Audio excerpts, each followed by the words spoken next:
light within my heart, light within my thoughts, light within my words. May one and all and everything, blessed and loved, ever be. Welcome. I am Sister Who. With me today on the show, I have my friend Karen Lewis, and we were having an interesting conversation the other day about similarities and differences between communities and cities.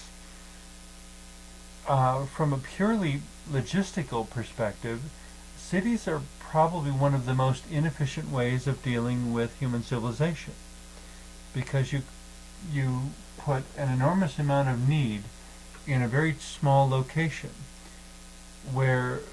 so everything has to be shipped in, and involves an awful lot of shipping, and there's no way that number of people could survive in that small of a location, unless you maintain this incredible system of transporting goods, that everything has to be shipped in enormous quantities to a single location. It seems to me in civilizations in the past, people lived close to the food supply and things were not shipped long distances for the most part. And consequently, the cost of the food was a lot lower. There was a lot of labor, a lot of work, yes, but there wasn't a lot of markup for because you weren't taking on all the additional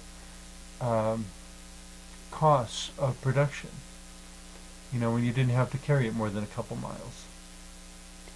And the work that the people did was more diversified because there are fewer people within a place doing it, instead of large groups of people that are all doing the same thing. Cities want to talk about specialization as something that is so essential to human society, supposedly. And that specialization has to do with becoming a more advanced, more empowered society. I'm not so sure. In some ways, I can see that, and in other ways, the specialization, I think, actually makes people more easy to control. And that, of course, is one of the major disadvantages of city, is that when you have an urban population in a small piece of real estate, a small geography, it's not near so difficult to manipulate and control those people. In the Middle Ages, they could surround the city so that no food or water went in and out. And the same thing in the current time. A certain strike, or a shortage, or a power outage, and you have a concentration that does not have the ability to meet its own needs. And so in that sense, to me, it's a prime opportunity for weakness, not for strength. Well, in a city, in a situation where there are a great number of people in one spot too, it's harder to have a kind of life that is fulfilling in some ways. The noise, the commotion, the pollution that is created in cities can lower the quality of life, despite the amenities that a city can have. And in the countryside, perhaps there are not quite the resources for, say, entertainment and the other things that a civilization can bring. How does that work with the way that people live their lives and perceive their lives, the quality of the lives that people have? And then part of me wants to know, when did we become a people who need to be entertained instead of... I grew up in an agrarian community, and so life very much oriented around work and doing what needed to be done. Producing food, fixing the house, making clothes. The things that actually sustained life. And at some point, it seems, the wealthy got beyond all of that, and instead of re-involving themselves in making a more effective, efficient community, they began to go into luxuries instead. Now that I have everything I need, instead of being concerned about others in my community, I'm going to, in a sense, become a city where I now have a need for being entertained. Somehow, to me, that sounds so pathetic. that in order, choosing between helping your neighbor and being entertained, and a whole lot of people chose being entertained.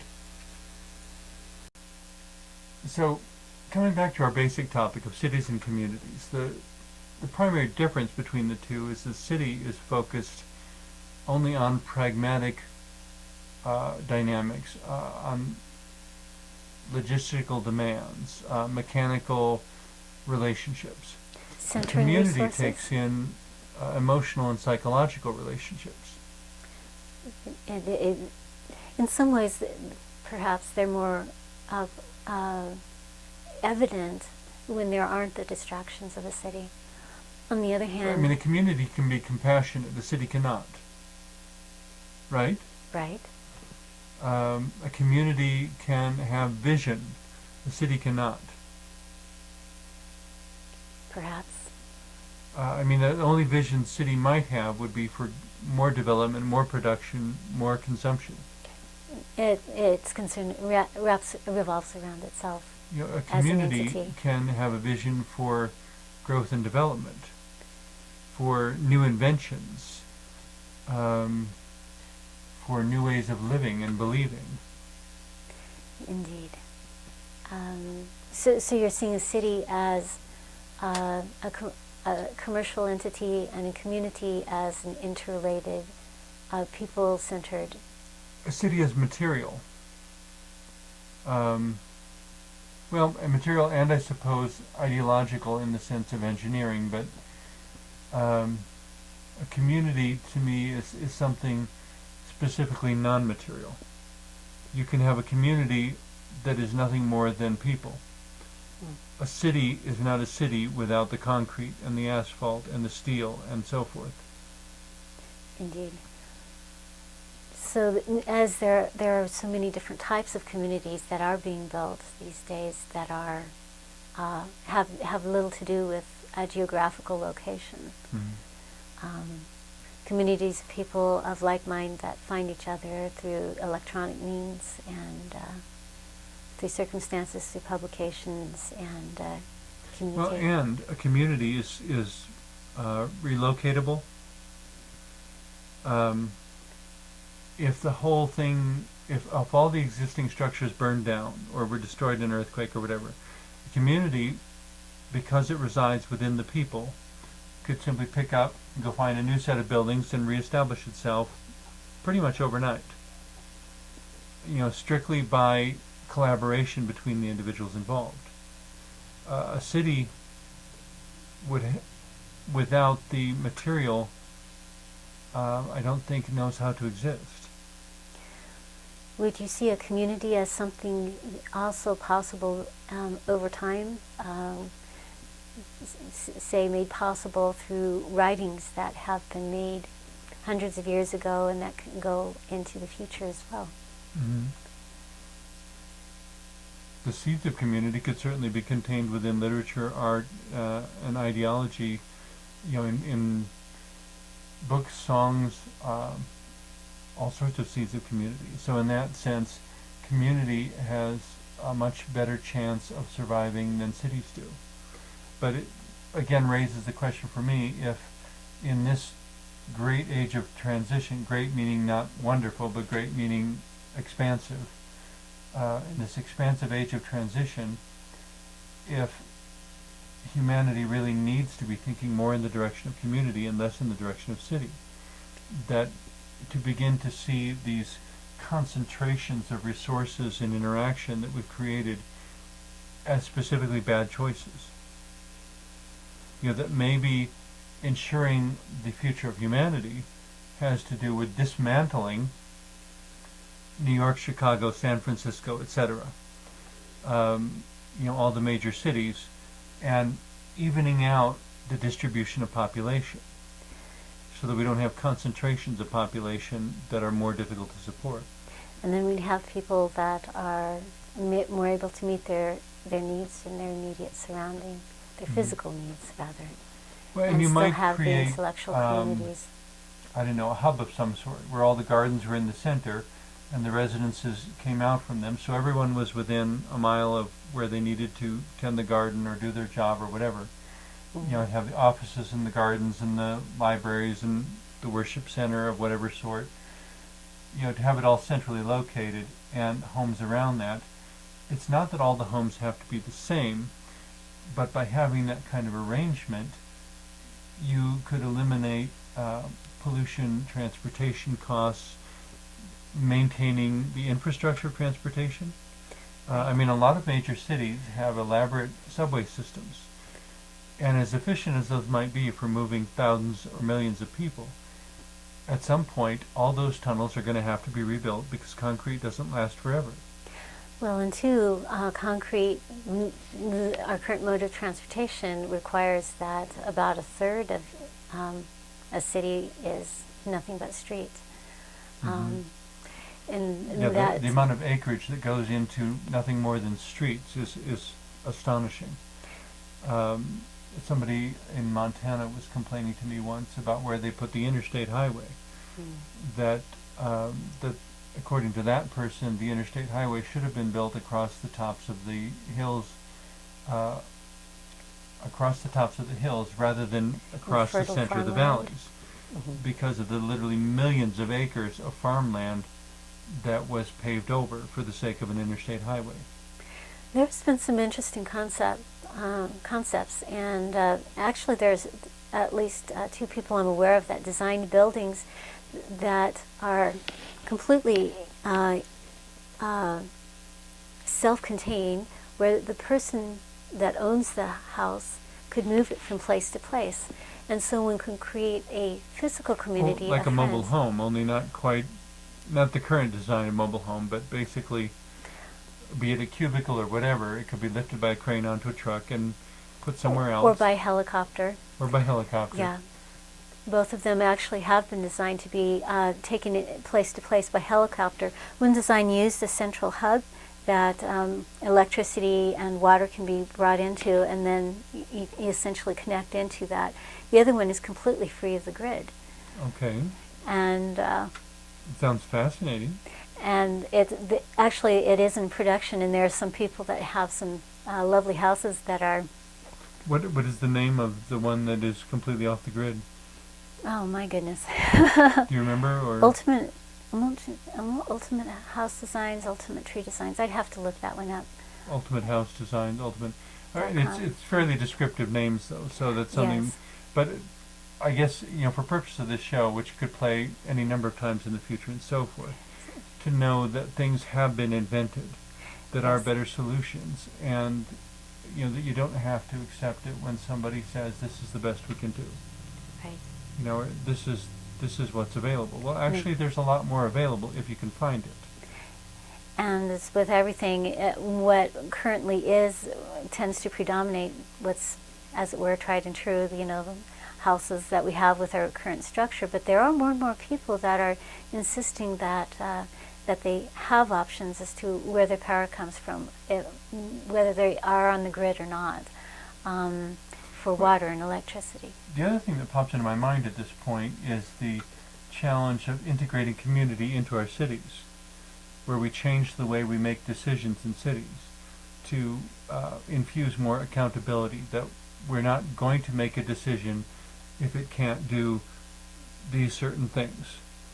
If every new development, for example, is required to be accessible, so that if somebody winds up unable to do stairs as they grow older, or has an accident and winds up in a wheelchair, quadriplegic or paraplegic for the rest of their life, that they don't have to move to a new home. I mean, this is not difficult. We've already got it there. It's simply a choice. But it amazes me with some of the developments I've seen going up around the city, even right here, that there's a lot of them being built with stairs all over the place. Oh yes. And if anything happens to those people, they will not be able to go home anymore without being carried up the stairs by somebody. And I don't know that there's any reason for it. It's actually, in my understanding, it's a more expensive way to build. Than if we were to make everything accessible.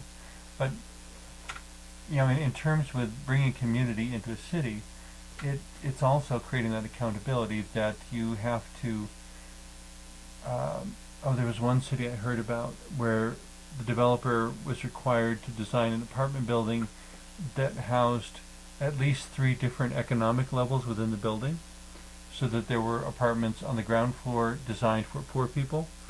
The top floors were the penthouses for the very wealthy, and in between were a whole lot of middle class housing arrangements of different designs.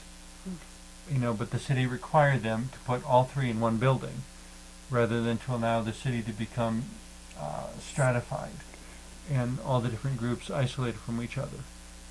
In this way, they would pass each other in the elevators, they would pass each other through the front doors, they would have to remain an integrated community, aware of the experiences and needs to some degree of other people. And some people do find more of a need too for the ability to have their own resources. For instance, there are community gardens that bring like-minded people together, people that are more interested in that aspect of living, and other people who are not interested. They're, strictly apartment dwellers, as it were. See, and I remember growing up in an agrarian, well, actually just south of an agrarian community. We were outside of town, but we weren't farmers, and so we didn't really fit in either category. But living outside of the small town, we knew everyone who lived within 5 miles. And as soon as we moved into town, or any time I've lived in an apartment building, I frequently don't know who's on the other side of the wall. That, again, is the difference between community and city. Community says we are aware of the bigger scope of life, and it is not just about concrete and steel and logistics. It is also about relationships. I've heard it said that in smaller communities, before there's swift transportation, that there was a different type of crime when there would be crime. It was personal crime. Most of the other crimes, stealing and so forth, was fairly impractical because everyone in the community knew what belonged to whom. Everything was essentially handmade, so everything was very unique. And since everyone knew everyone. Yeah, if you stole anything, they said, "What are you doing with so-and-so's whatever?" Exactly. And on one hand, I think a lot of small communities have slipped into demands for conformity way too much. On the other hand, there was a lot of accountability and interaction there that potentially could have been used to be more empowering. And it's a personal knowledge and accountability that's much more difficult to manufacture or to create in a larger urban environment, such as when I lived in New York City. 10 million people. How are you going to begin to create community there? Unless perhaps we could create a community within the building. But to create a community within the neighborhood would be very challenging. Not that it shouldn't be attempted, but again, that kind of comes back to my point, is maybe the future of humanity lies in the dismantling of our cities and the recreation of healthier, wiser, better small towns and villages. But it's not just a question of changing logistics. We have to change ourselves and our relationships. As always, the parts that are the most important, again, are found within us, and how we respond to life and to others in our lives.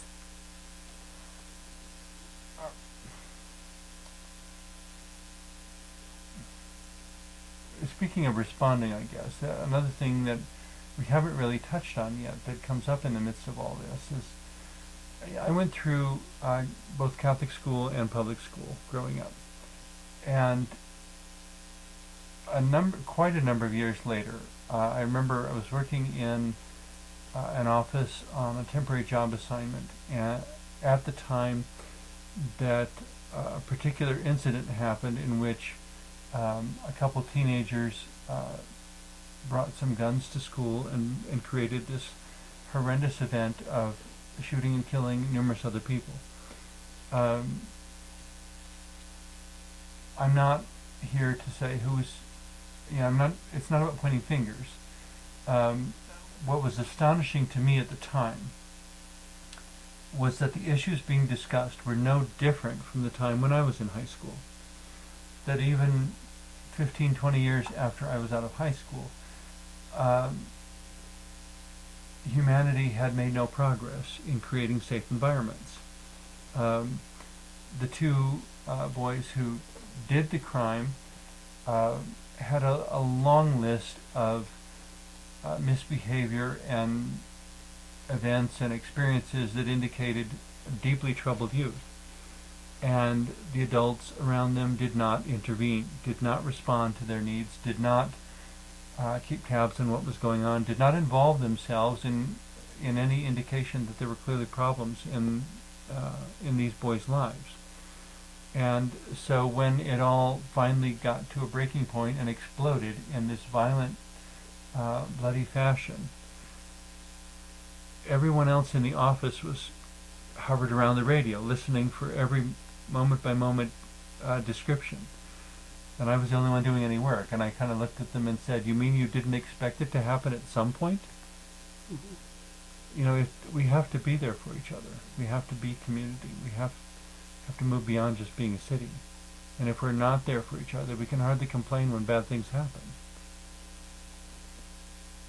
But it puzzles me still why throughout my entire childhood the adult population was so completely ineffective in creating a safe environment, and 20 years later still had not managed to figure out how to create a safe environment around education. And it seems so often too that the people that are trying to ensure a safe environment through forms imposed from coercion never works. Yeah. I love the line from the original movie Star Wars, when Grand Moff Tarkin is explaining to Princess Leia Organa about the omnipotence of this space station, which they've called the Death Star. And she looks at him and says, "The more you tighten your grip, the more star systems will slip through your fingers." Coercion has never been effective. You have to empathize and love from within. I was reading an academic paper recently, and the author made the statement, "To empathize is to civilize." And I just thought that's brilliant. That's absolutely brilliant. In showing empathy and love toward each other, we create sustainable, stable, safe civilization. We do it without military, without force, without making demands, without issuing ultimatums. By building communities, by creating We build community. groups. Instead of building just a city, we build a true community. And because we build a true community, if anything happens to the city, the community will go on. It will just pick up, rebuild, move somewhere else, whatever it decides, but it will go on. Any final comments as we wind up another complex topic? I guess for myself, on the show, a lot of times we talk about these complex ideas, and I'm sure there are people watching going, "Well, that's all well and good. What do I do about it?" It has to do, I think, with seeing the person behind the eyes of the checkout cashier, the gas station attendant, the bank teller, the pizza delivery person, the Reaching out and connecting with others on everyone who crosses your path today. They all have stories, and the more you know those stories, the more you can love the person within them. And the more you can love the person within them, the more connected you'll find yourself to be, and the more community will begin to bless your life. And this all sounds wonderfully Pollyanna and grandiose and idealistic, but I don't think I've said anything that isn't absolutely common sense. And on the level, we can be community. All it takes is rediscovering each other. Thank you very much for being here today. Thank you for having me. And thank you for watching.